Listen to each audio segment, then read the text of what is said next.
Assalamualaikum warahmatullahi wabarakatuh. Hi guys, how are you today? Okay guys, have you listened the story? Hari ini kita akan mendiskusikan cerita yang sudah kalian dengar kemarin, yang sudah kalian kerjakan latihannya di Kuiper kan? And then now we will discuss about the content of the story. Kita akan diskusikan isi dari cerita tersebut. Okay? Seperti yang Miss informasikan sebelumnya, why you have to learn about this? Because one day you have to tell about something to your friends. Maybe your friends come from abroad, from another country. Mungkin teman kalian akan ada yang dari negara lain, so kalian bisa bercerita dengan teman kalian, begitu ya, bisa diaplikasikan.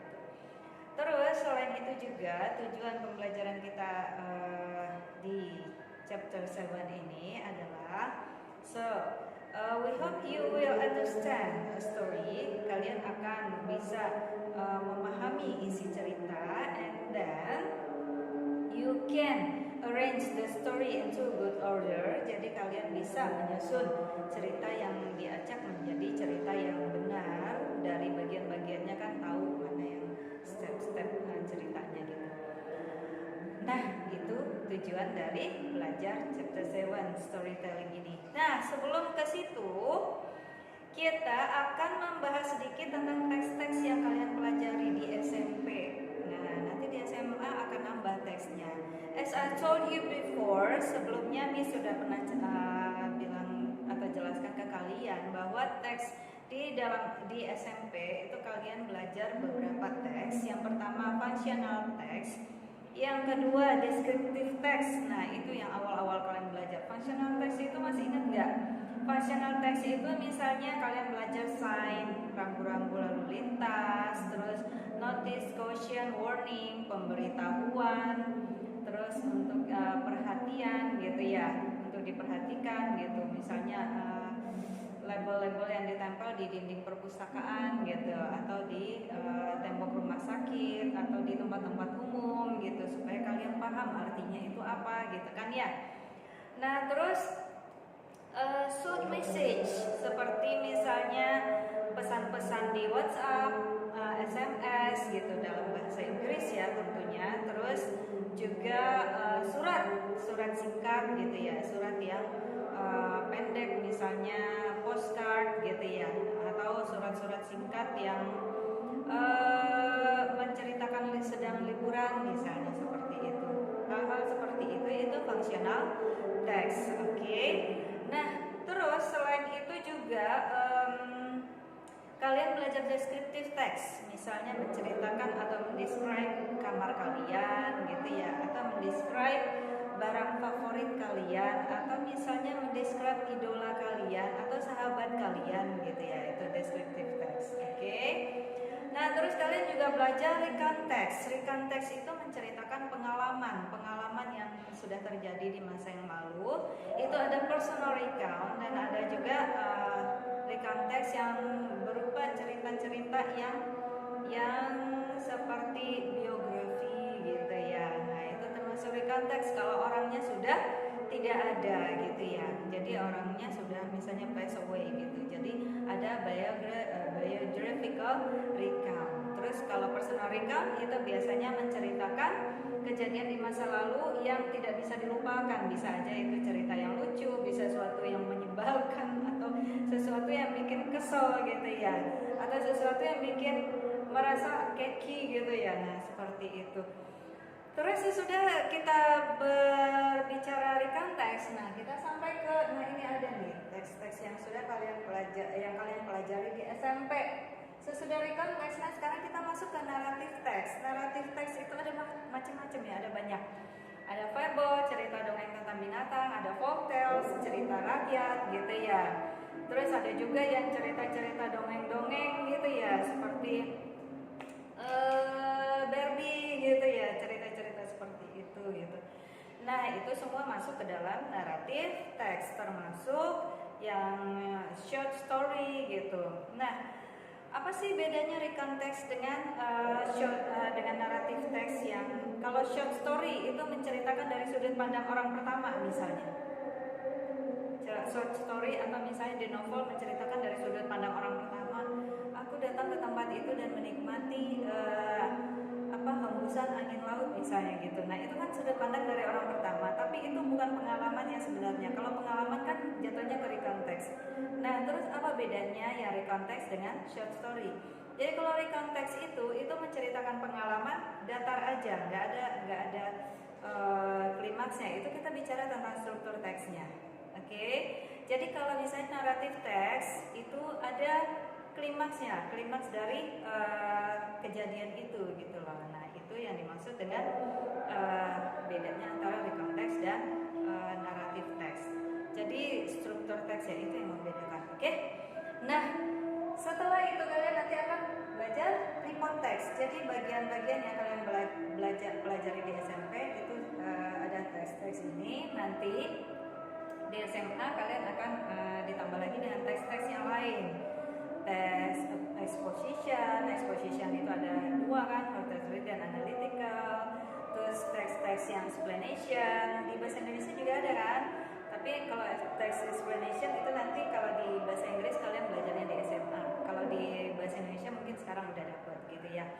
Nah jadi banyak lagi teks seperti news, discussion dan lain-lain itu nanti kalian akan belajar di SMA. Oke, sekarang kita masuk ke yang naratif teks ini yang kita pelajari, yang kemarin udah Miss ceritain. Nah ini ceritanya. Kenapa Miss tulis? Karena kita akan bahas bagian-bagian dari sebuah naratif teks.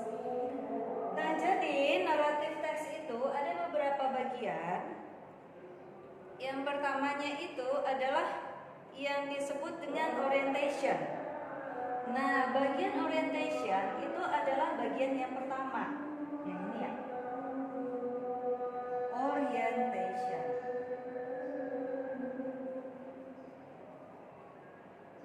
Nah, orientation ini, bagian yang pertama ini menjawab pertanyaan who,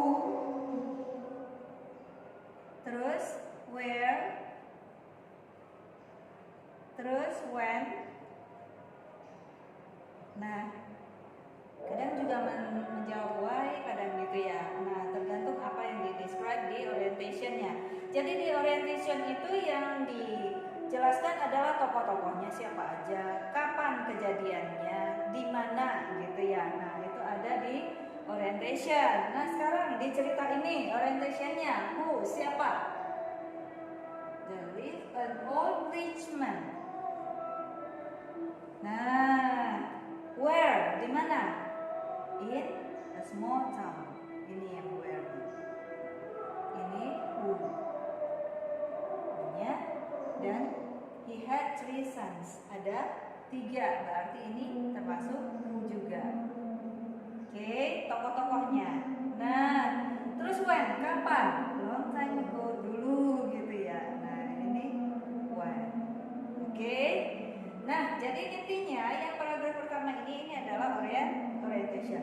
Nah, yang kedua, jadi kenapa kita belajar bagian-bagiannya, Miss? Di buku nggak ada kok. Nah, kenapa kita harus belajar? Untuk memudahkan kita menjawab pertanyaan soal gitu ya.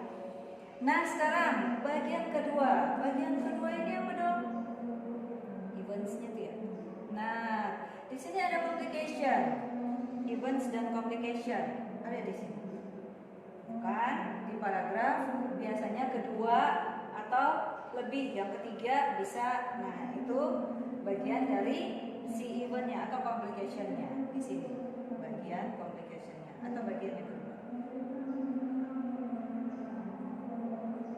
Nah, kalau orientation itu adalah yang pertama, complication itu bagian yang kedua, atau kadang-kadang tuh ada juga disebut evaluation, baru ada complication gitu lah. Nah, di complication ini mulai ada masalah-masalah dalam suatu cerita itu. Di sini masalahnya apa? Oh, masalahnya ayahnya sakit. Dia panggil anak-anaknya gitu ya. Terus dibagi harta-hartanya kepada anak-anaknya ini. Nah, Setelah dibagi ke anak-anaknya, kebetulan dua anak si bapak ini dibagikan harta yang sudah memang banyak, yang nggak perlu dia apain, tinggal diterusin aja gitu. Sedangkan anak yang ketiga, bagaimana? Anak yang ketiga hanya dikasih tanah yang luas aja, nggak ada apa-apa di situ. Akhirnya anak yang ketiga ini dibully oleh kakak-kakaknya yang kedua ini. Dibilang, kasihan deh, dikasih tanah yang nggak ada apa-apanya itu. Nah, kakak-kakaknya yang kedua ini yang merasa beruntung mendapatkan gitu. Nah, padahal ayahnya juga berpesan waktu itu kan, ya. Ayahnya bilang, I believe you can do this. Itu ayahnya bilang ke anaknya yang ketiga ini. Ayahnya percaya gitu anaknya ini kalau dikasih titipan tanah ini, dikasih tanah ini, percaya anaknya itu akan bisa gitu mengolahnya. Nah, setelah itu kan ayahnya meninggal. Terus setelah ayahnya meninggal, jadi ini masih bagian dari si complication-nya itu tadi. Jadi masih ada bagian yang kedua dari complication-nya. Jadi yang namanya complication itu tidak harus hanya satu paragraf. Evaluation dulu, baru complication, kadang-kadang dibagi seperti itu. Nah, itu nggak selalu satu paragraf, bisa dua, bisa tiga. Yang jelas yang terakhir adalah resolution. Nah, resolutionnya di sini. Miss lupa bikin paragrafnya ya. Nah, sini resolution. Nah, resolution itu bisa di sini, tergantung ceritanya. Bisa di sini, ini bagian yang ketiga. Bisa juga di yang bagian dia sudah berhasil. Nah, itu ya. Jadi resolution itu adalah penyelesaian dari konflik yang ada di dalam sebuah cerita.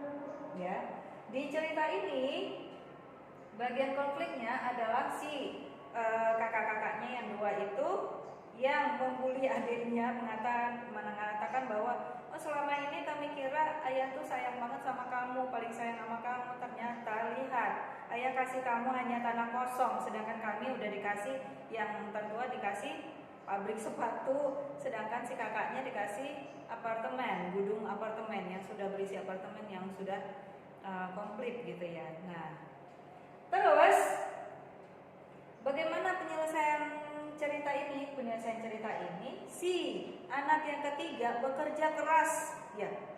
Dia bekerja keras untuk Untuk supaya apa yang diberikan ayahnya ini menjadi bermanfaat. Tanggung jawab yang diberikan ayahnya, dia benar-benar bertanggung jawab pada apa yang sudah diberikan ayahnya. Jadi terus the youngest son never complain about his father's inherit. Jadi si anak yang ketiga ini tidak pernah protes, nggak pernah ngeluh dia, nggak pernah merasa bapak kok kayak gitu sih ke saya, nggak begitu gitu. Nah, jadi dia nggak ngeluh, dia cuma berpikir bagaimana caranya supaya apa yang sudah ayahnya berikan ini bermanfaat gitu. Nah, kemudian he borrowed money from a bank, then he built a resort at the land.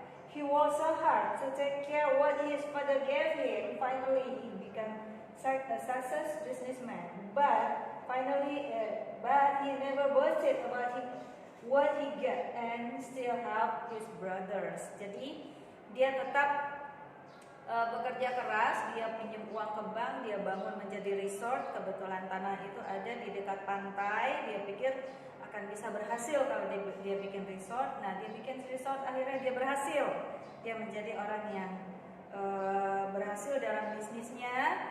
Dan kakak-kakaknya bagaimana kabarnya? Kakaknya yang pertama, ternyata dia tidak bisa mengolah si pabrik sepatu itu. Akhirnya dia jual, terus uangnya dihambur-hamburkan oleh dia untuk jalan-jalan ke luar negeri. Nah, terus yang kedua, kakaknya yang kedua juga nggak bisa mengolah si apartemen itu, apartemen yang banyak itu, dan dia lalu untuk memikat wanita yang sudah lama dia idam-idamkan, dia iming-imingi, ini saya kaya raya gitu ya. Nah, dia kasih apartemen ke perempuan itu, and then finally the woman cheat on him. Jadi si perempuan itu apa menipu si kakak yang kedua ini. Alhamdulillah sudah. Nah, kakak yang kedua ini ditipu oleh perempuan. Sesudah dia menikahi perempuan itu, dia ditipu oleh perempuan itu, diambil hartanya semua dan dia pun jatuh miskin. Nah, sedangkan yang adik yang ketiga tadi, yang tadinya diketahui oleh kakak-kakaknya, ternyata dia berhasil gitu. Tapi dia tetap tidak menyombongkan apa yang sudah dia punya, apa yang sudah dia dapat, dan dia tetap mau membantu kakaknya gitu. Seperti itu. Nah, di sini ada resolution. Terus dalam sebuah cerita ini ya, cerita naratif itu ada yang namanya koda atau pesan moral.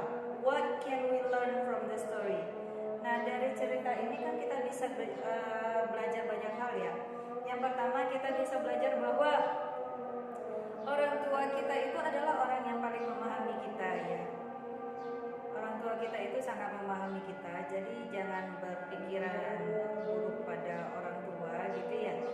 Nah, selalulah berpikiran positif pada orang tua kita. Kadang-kadang kan ada aja yang ngambek, memikir macam-macam, oh nggak sayang gitu segala macam. Nah, itu jangan ya. Terus yang kedua, apapun yang kita dapat itu bersyukurlah, kan begitu ya maksudnya. Jadi kerja itu yang kedua, apapun yang kita dapat bersyukurlah. Terus yang ketiga, kerja keras itu selalu hal yang paling utama gitu loh. Jadi walaupun orang itu memiliki harta yang banyak seperti kakaknya yang kedua, yang pertama dan kedua, itu kan mereka sudah mendapatkan harta yang sudah jadi gitu, yang tinggal mereka nikmati saja, hanya perlu mengelolanya lagi aja, meneruskan usaha bapaknya, tapi tidak itu yang mereka lakukan gitu loh. Jadi bagaimanapun kerja keras itu tetap hal yang terpenting gitu. Nah, seperti itu ya. Oke. Nah, itulah penjelasan dari Miss untuk yang chapter 7 ini.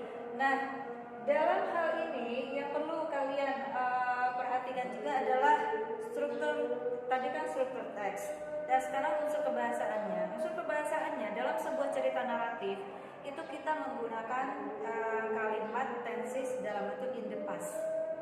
Perhatikan di sini. Semua kalimat itu in the past tensesnya, kecuali kalimat langsung. Jadi kutipan dari sebuah percakapan yang dikutip langsung, yang tidak diubah menjadi kalimat tidak langsung, nah itu menggunakan tenses yang aslinya. Jadi kalau orangnya ngomong pakai tenses present, ya tetap present. Contohnya begini. Di sini. So he called his sons. He said. Nah, di sini yang kalian harus perhatikan. He said, dia berkata. Dia di sini siapa? Ayahnya. Ayahnya berkata, my dear sons, I think. Di sini kan masih bab 1. Kenapa? Karena ini adalah kalimat langsung, sebuah percakapan yang diambil langsung gitu, dikutip langsung, tidak dijadikan, bukan menjadi ayahnya mengatakan bahwa begini, bukan begitu, tapi ayahnya berkata, anakku gitu. Nah, jadi ucapan ayahnya itu dikutip apa adanya. Nah, itu tetap bentuk present, sedangkan kalimat yang lain yang bukan kalimat langsung itu dalam bentuk past tense. Nah, yang mana contohnya Miss nih? He felt, ini kan verb 2. Jadi yang lainnya bentuk tenses past tense, simple past atau past perfect misalnya gitu ya. Kalaupun ada menggunakan kalimat future itu pakai bentuk pastnya would, bukan pakai will. Oke? Nah, jadi itu aja yang perlu diingat.